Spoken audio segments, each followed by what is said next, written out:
It's a I'm pleasure. really interested in talking about. Well, thanks. I'm really interested in talking about what has happened to you since this event. But I think we should start by taking the audience briefly through this kind of terrible experience again when this insane man opened fire in your church, the church in your town. Um, what? How exactly did you find out about this? Well, I was home, and I was home because um, I was starting my on call at the hospital. I work as a plumber, a maintenance plumber at a hospital, and I started my on call on the next Monday. And so I was trying to get some rest and rest up because I could be working lots of overtime. So I was home resting, and my daughter, Stephanie, my oldest, was washing dishes in the kitchen. And she came in and said, she heard what sounded like gunfire, and I immediately thought it was just someone tapping on the window. And I opened the curtains to see, and there was nobody tapping. And I went to the other part of the house, and it definitely sounded like gunfire. And I told her it is, so someone's shooting. And I ran to my safe, and she actually ran out the door, got in her car, and ran up to the corner and came back while I was at my safe loading my gun. And she came in and said it was indeed someone in black tactical gear shooting up the church. And I told her to call 911. She said, I did. They know about it already, Dad. And so next thing I did is I told her, I said, call your mom. And she did. And as I was running out the door, I told my wife, I said, there's an active shooter at the Baptist church, and stay where you're at. She was helping my other daughter build her house on our property 5 miles down the road. And of course, she did whatever a good wife would do. She said, don't go over there, as I hung up on her. And well, she had to do her wife duty and try to protect me. But and she told me later, I knew you were going over there. But as I ran out the door, uh, my oldest daughter followed me out the door. And I'm going to tell you, the Holy Spirit was on me because I was thinking so clear. It was amazing. And I told her, go load me another magazine, because I had just grabbed a handful of ammo out of a box and started loading them into a magazine. And I told her, go load another magazine because I only have a few rounds. And she ran back into the house, and that's what I wanted. I didn't think that she could ever have loaded a magazine or even found one and loaded it in time to get it to me, but I didn't want her following me over there. I didn't want him to have a target that I cared so deeply about that would be a distraction for me. And I certainly didn't want her to see me fail if I did. And because if I would have failed, she would have been right on me, and she would have been the next target. So I had the presence of mind to send her back into the house and give her an impossible task. As a foreman, I've been a foreman before in construction. We call it busy work. If an apprentice is in your hair and you want to get him out of the way, out of my sight, out of mind, you give him busy work and you go tell him to do something and just get him out. And that's what I did. And my daughter was kind of mad about that at first, but it was only because I love her so much, and just she needed to not be there. And I ran across, and as I ran across the street, I yelled. And I don't know why. I can't explain why I yelled, other than I believe it to be the Holy Spirit was calling out the demon that was within him.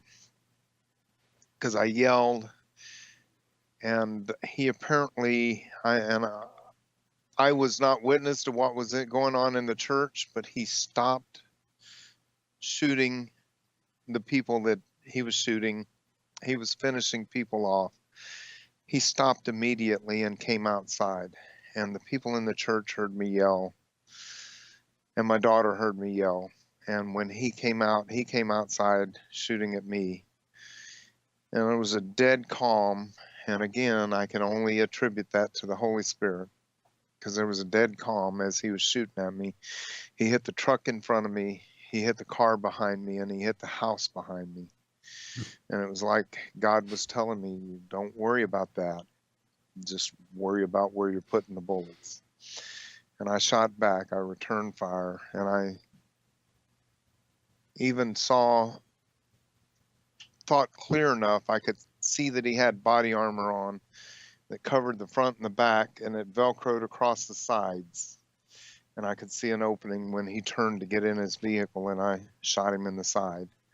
He got in his vehicle, and I put one more through as he put two through the window coming out at me, I put one through the window at where I perceived his head to have been, but he had a tactical SWAT style helmet on with a visor and everything, and he drove off. And I ran to the stop sign where a truck was there at the stop sign. The guy had witnessed the whole thing, and I didn't know his name or anything else. I tapped on the window and said, that guy just shot up the Baptist church and we have to stop him.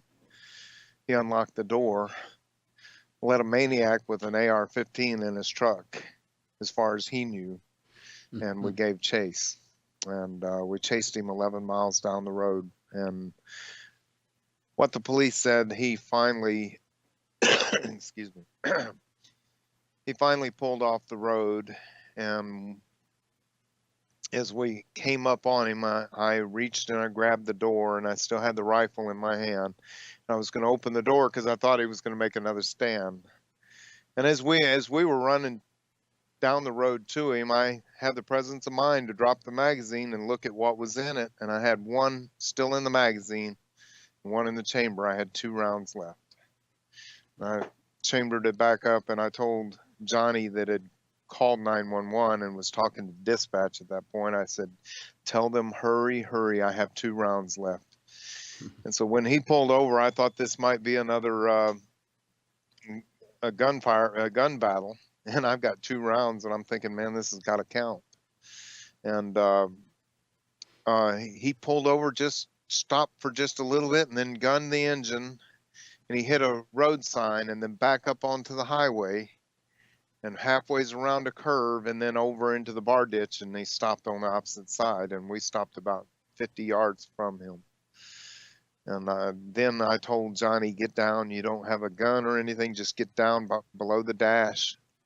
And I got out, and I put the rifle across the hood of the truck and aimed it at the driver's side window and started yelling, get out, get out. And they estimated it was 5 to 7 minutes before the police got there, which to me seemed like an eternity, you know. And I was focused on the truck. And finally I heard a police officer say, driver, get out of your vehicle with your hands up. And I turned and I looked up the road, and he had stopped maybe 50 yards from me, and it was an officer standing behind his door with a PA mic in one hand and his pistol in the other hand. And he said it again. He said, driver, get out of the vehicle with your hands up. And immediately I just thought, okay, my job's done. I put the rifle down on the hood, and I started back to the back of the truck with my hands up. I didn't want anybody to think that I was any threat at all. And he came over the PA system again, and he says, not you. And so I took that as meaning that I was to go back and pick up my rifle, because I had a whole lot better chance, because he was about 100 yards from the vehicle. And so I picked up my rifle and aimed it back over until I saw about 6 or 7 other police cars pull up, and they all pulled out AR-15s and stuff. And I thought, okay, now I am indeed done. And so I laid my rifle on the back of the toolbox of the truck and started back there. And they said, no, stay there. We're going to bring a cruiser to you. And so they brought a car up so I could walk beside the car and go back to the police line. And so, you know, I had some sort of cover. But by this time it had been maybe 30 minutes, you know, and we had seen no movement or anything from the vehicle. Police report said that when he pulled over, he shot himself in the head. He finished it, and I think that was a final gift from God, because that he did it himself, because then there's I don't I wasn't the one that killed him. He did it Now, himself. it's a while now since this happened. When we talked briefly, right closer to the time this happened, and you said that you felt that you had been fashioned as a tool for this moment, and that the moment had broken the tool. Do you still feel that way? In some ways, yes. But I know God's working on me, and he's working hard on me. He's not going to leave me broken. Uh, and that brings up kind of what I wanted to talk to the people from the church. They've just surrounded me, and just you know I can't believe how they've recovered from this. And the other night, last night, as a matter of fact, we were sitting at home, and we had our whole family here, and the church came by caroling, and they had an ambulance Mm. leading the possession, and they had a trailer, like a hayride, a truck pulling a trailer with all the people from the church, and they had one of the fire trucks following, and they had all the lights going on and everything, and they stopped in front of my house and started caroling. Well, it was overwhelming to me. I walked out of my house, and of course I cried with everybody, and I hugged everybody, and some of the wounded that are still recovering were on the trailer, and I hugged them and cried with everybody. And but their spirit, they're out there showing God's glory, and praising God, and thanking God for Jesus being born at Christmas, and just caroling and singing songs of praise and stuff. Yeah. And that's character. This town, this community has so much character, and God's working in this town. I And notice that you actually, since I've seen you, you've grown the Santa Claus beard there. So you actually are part of this doing God's work in the town, aren't you?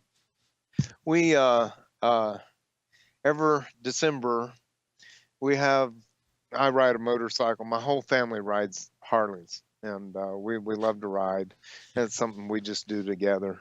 And family that stays together or plays together stays together, and we ride. And part of what we do is we ride with a Baptist church every year, and we deliver toys. And I grow the beard.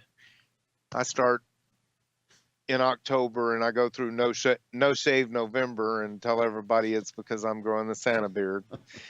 And so when they have their annual Santa run and whatever, we load up toys and put Santa in a dune buggy, and followed by motorcycles, and we make noise. And as we go down through the neighborhoods, they have low income families that they have on a list that they deliver toys to.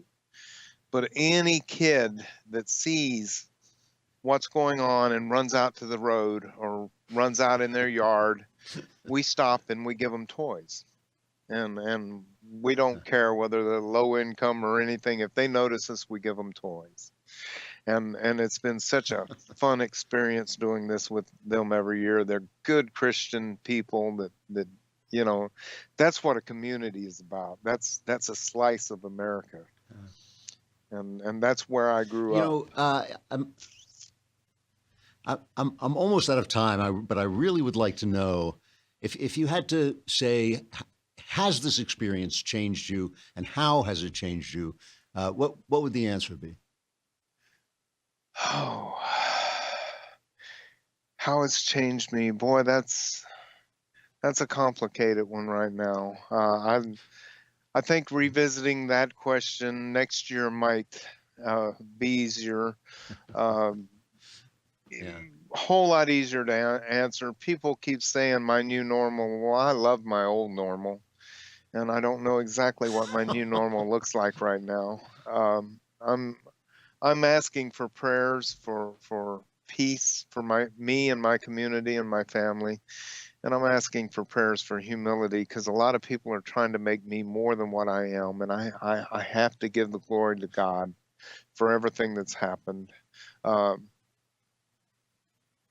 so answering that question next year might be a whole lot easier than answering it now. Uh, um, I go through issues and stuff with, you know, one of the men that were wounded in the church is married to a girl that went to our homeschool group and grew up with my daughters and was friends with my daughters, and they did sleepovers at my house and stuff, and now her husband is he was shot in the back. He's paralyzed from the waist down, and he sees this as he has this testimony for God now, and he just blows me away. He's enriched my life. Yeah. And so how's it changed me? I guess it's brought me closer to God. As somebody said something the other day about, you know, someone in politics knowing my name, and I said, you know what, that's great that he knows my name. I said, but my God knows my name, and he called me that day, and that's awesome.